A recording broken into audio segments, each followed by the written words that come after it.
This is Optimal Health Daily, episode 692. The Best Life and Training Advice I Received from a Homeless Man, Part 1, by Roger Lawson of rajlawfitness.com. And I'm Dr. Neil. Welcome back to another edition of Optimal Health Daily, or welcome for the first time if you're new here. This is the podcast where I act as your very own personal narrator and read to you from some of the most popular health and fitness blogs online. And today's post is on the longer side, so I'll read the first half today and then finish it up for you tomorrow. So let's hear part 1 of today's post as we optimize your life. The Best Life and Training Advice I Received from a Homeless Man, Part 1, by Roger Lawson of rajlawfitness.com. The night was filled with an air of uncertainty. Bodies were all over the place. Some were curled up on the ground sleeping. Others were on their respective corners panhandling. A select few wandered the pavement aimlessly, yelling obscenities into the night at whomever was brave enough to get too close. It was a scene that I was all too familiar with. I had several ways to respond. A, give some money, not an option with only credit cards. B, fake the funk and act like I'm talking on the phone. Or C, temporarily lose any sense of hearing and peripheral vision, becoming Robot Raj and walking right by without a word. Standard protocol. Ahead of me, I hear one of the homeless men ask someone for money. He brushes him off, saying that he wishes he could help him, which prompts the homeless man to yell the wildest, most insightful response I've heard to anything in the history of the world. A wish. I stayed up that night laughing with my friends at what he said, mainly because of how shocking and raw it was. But a week later, I still couldn't shake the statement, and here's why. Why wishing sucks, and what to do instead. It's natural to wish, to want, to desire. We all do this to some extent. Some men and women see someone with a well-developed physique, walk down the street, and wish they could be like them. Many aspiring authors read an amazing piece of writing and wish they could create something similar. Every time I watch Bill Burr, Patrice O'Neal, Louis C.K., or any other amazing stand-up comedian perform, I wish that I could do what they did. Wishing, however, is a dangerous trap that we can catch ourselves in that does more harm than good. We're problem solvers by nature. When we wish something, our brain goes to work, searching through our mental Google database to find a way to turn that wish into a reality. It wants us to take action. What happens when we don't, though? It confuses our mind and body. It causes friction and conflict, dissonance between our desires and our behaviors. It's like the student who knows the answer to the teacher's question, yet doesn't get called on, despite raising their hand and waving it in the air like a psychopath. Wishes can also serve as a false release valve, a press in case of emergency button. We can want something so badly that the act of wishing releases the pressure, taking it from something that could happen and turning it into an impossible task that's outside of ourselves and our capabilities. At this point, we may as well wait for a genie or Christina Aguilera to come out of a bottle, because that's the only way what we wish for is going to happen. We can become addicted to wishing, conditioning ourselves to believe that wanting alone is just as good, if not better than, striving towards and attaining. So, what to do instead? Ask better questions.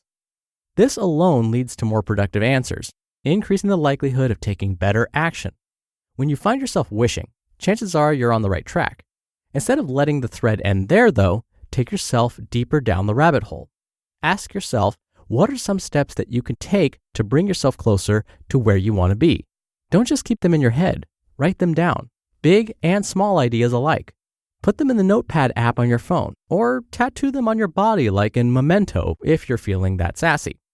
As an example, for the last few months, every time I saw someone with a Bane-esque looking back, I found myself wishing that I too could increase the jactitude of my back muscles. I took my own advice and made the following list of things that I could act on. 1. Do more heavy rows. 2. Get better at pull-ups. 3. Do more back exercises in the higher rep ranges. 4. Train my upper back more frequently. And 5. Eat more food and gain a bit more body fat while chasing muscle gains. The list got my mind going and gave me something to go off of. After using this as a rough outline, I got out of my own head, sat down, and put together a training program based on these musings, and I'm loving it more than a dog loves his owner. Be as general or specific as you want to be, as long as you feed the wish instead of letting it float around in the realm of fantasy. To be continued. You just listened to part 1 of the post titled, The Best Life and Training Advice I Received from a Homeless Man by Roger Lawson of RajLawFitness.com. Dr. Neil again here for my commentary. Right now I'm listening to this book on Audible called How to Have a Good Day. And the chapter I just happened to be listening to, the author describes how many successful people keep a notepad and a pen around everywhere they go. The author herself actually has a waterproof notepad and pen in the shower. She also happens to keep one by her bed, which is something I do. Why? The big question is, why do people do that? Well, it's as Roger mentioned, we need to get our wishes, our desires, and our thoughts, no matter how random, on paper. I've said this many times on this show before.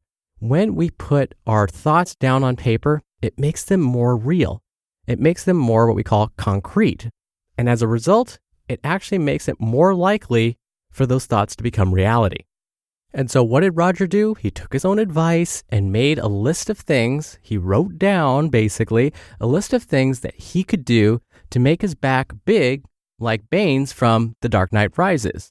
Or to make it sound more like Bane, you want your back to be my size.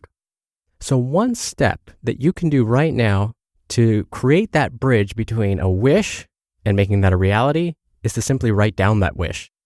But as Roger said, sometimes that's not enough, and we'll hear part 2 where he describes how to make that leap. Now, before I go really quickly, if you want to help keep our podcasts alive, we have many different ways you can help, both financial and otherwise. Come check out oldpodcast.com/support to see how. Anything listed there would be a great help. All right, that's it for today. I hope you have a great Tuesday. Thank you for listening and dealing with my horrible impressions. I'll be back tomorrow to finish up this post, so I'll see you there where your optimal life awaits. Hello, Life Optimizer. This is Justin Malik, creator and producer of this show and Optimal Living Daily, the brother podcast of this one. Literally, I'm Dr. Neil's brother. If you like the format of this show, you'll love Optimal Living Daily too, where I also read to you from blogs, but cover other topics like personal development, finance, and minimalism from bloggers like Derek Sivers, The Minimalists, Zen Habits, and many more. So for more amazing content read to you for free, come subscribe to Optimal Living Daily too, and together we'll optimize your life. You've been listening to Optimal Health Daily. Be sure to hit the subscribe button to stay up to date on each new episode, and head to oldpodcast.com. That's oldpodcast.com for a free gift, as well as more actionable tips and resources to help you maximize your potential. Thanks for joining us, and remember, your optimal life awaits.